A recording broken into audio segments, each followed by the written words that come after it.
بسم اللہ الرحمن الرحیم قال اللہ تبارک و تعالی فی قرآن المجید یا ایھا الذین آمنوا اتقوا اللہ ولتنظر نفس ما قدمت لغد۔ اللہ تبارک و تعالی قرآن مجید فرقان حمید میں ارشاد فرماتا ہے، اے ایمان والو اللہ سے ڈرو اور انسان دیکھے آئندہ کے لیے آگے کیا بھیجا ہے۔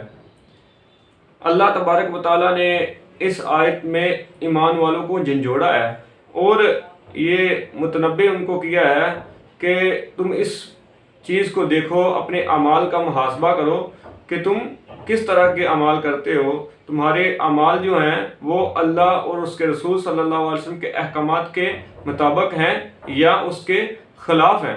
تو ہر حالت میں اللہ تعالیٰ سے ڈرتے رہو۔ تو ہمیں اپنا محاسبہ کرنا ہے، ہمیں دیکھنا ہے کہ ہمارے اعمال کیسے ہیں۔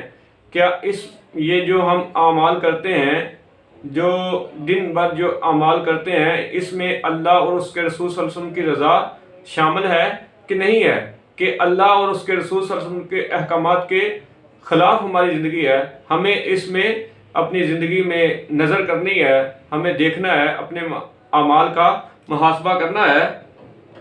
اس کا مطلب یہ ہے کہ روز جزا کے لیے کیا عمل کیا، کہ صدقہ کیا، نیک اعمال کیے۔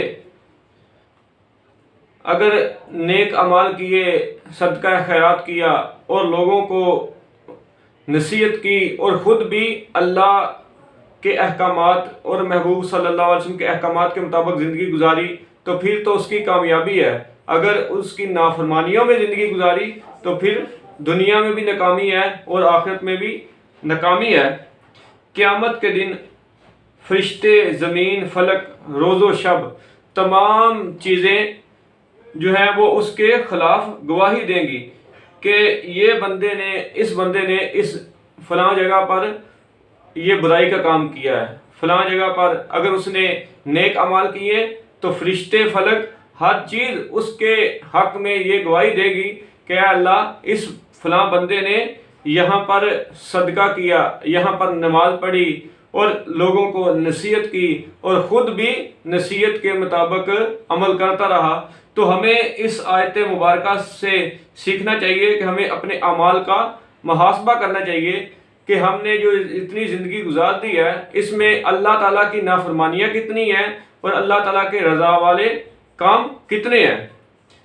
حضرت ابو لیث فقیہ رحمۃ اللہ علیہ فرماتے ہیں کہ 7 باتوں میں اللہ تعالیٰ کے خوف کا پتہ چل جاتا ہے۔ انہوں نے اس آیت کے تحت 7 چیزیں لکھی ہیں۔ کہتے ہیں کہ اس کی زبان غلط بیانی، چغلی، غیبت، تہمت اور فضول بولنے سے بچی ہو اور اللہ تعالیٰ کا ذکر کرنے، تلاوت کلام پاک کرنے اور دینی علوم سیکھنے میں لگی ہو۔ دوسرا فرمایا کہ اس کے دل سے عداوت، بہتان اور مسلمان بھائیوں کا حسد نکل جائے، کیونکہ حسد نیکیوں کو چاٹ جاتا ہے۔ فرمایا نبی کریم صلی اللہ علیہ وسلم نے فرمایا کہ حسد نیکیوں کو کھا جاتا ہے، جیسے آگ لکڑی کو کھا جاتی ہے، جیسے آگ لکڑی کو کھا جاتی ہے، اسی طرح حسد جو ہے وہ نیکیوں کو کھا جاتا ہے۔ تیسرا، اس کی نظر حرام کھانے پینے سے اور حرام لباس وغیرہ سے محفوظ رہی ہو اور دنیا کی طرف لالچ کی نظر سے نہ دیکھے، بلکہ صرف عبرت پکڑنے کے لیے دیکھے، اور حرام پر تو کبھی اس کی نگاہ بھی نہ پڑے، جیسا کہ نبی کریم صلی اللہ تعالی علیہ وآلہ وسلم کا فرمان ہے،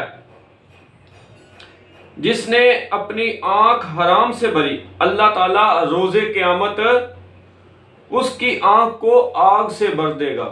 جو بندہ حرام کام کا مرتکب ہوتا ہے، حرام کام کرتا ہے یا آنکھوں سے حرام دیکھتا ہے، تو فرمایا کہ اللہ تعالیٰ قیامت کے دن اس کی آنکھوں کو آگ سے بھر دے گا۔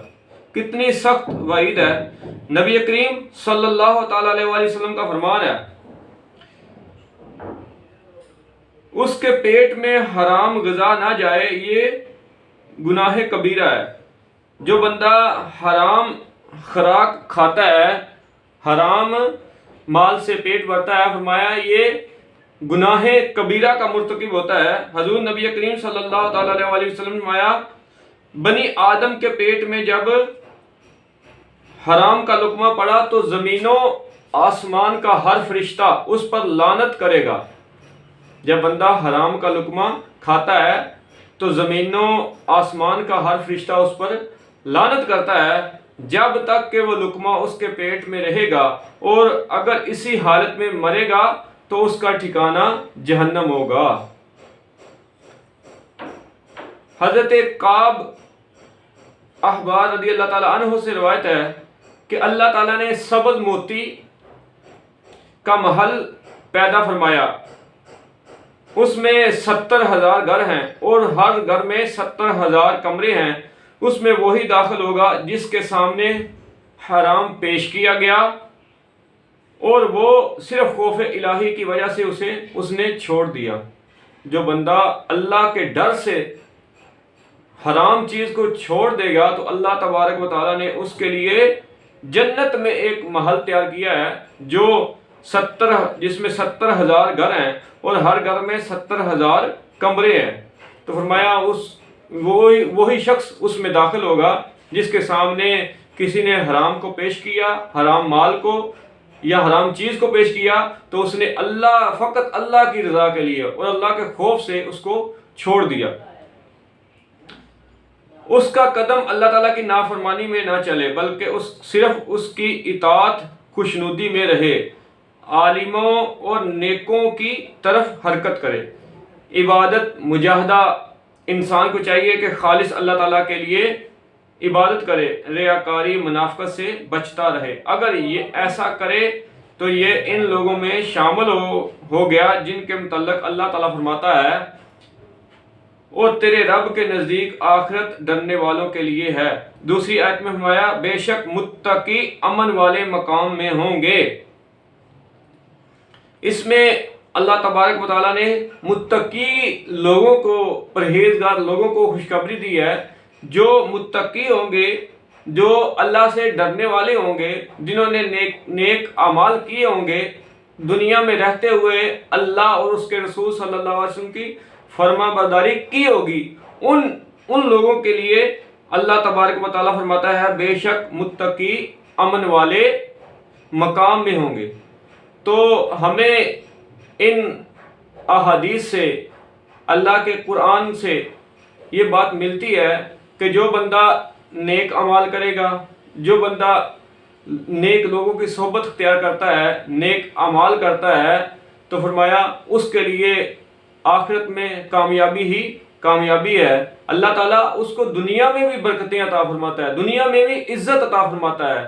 جو اللہ کی رضا کے لیے اللہ کے احکامات اور رسول اللہ صلی اللہ علیہ وسلم کی سنت کے مطابق نبی کریم صلی اللہ علیہ وسلم کی سنت کو اپناتے ہوئے زندگی گزارتا ہے، اس کو دنیا میں بھی اللہ تعالیٰ عزتوں کا تاج پہناتا ہے اور آخرت میں بھی عزت عطا فرماتا ہے۔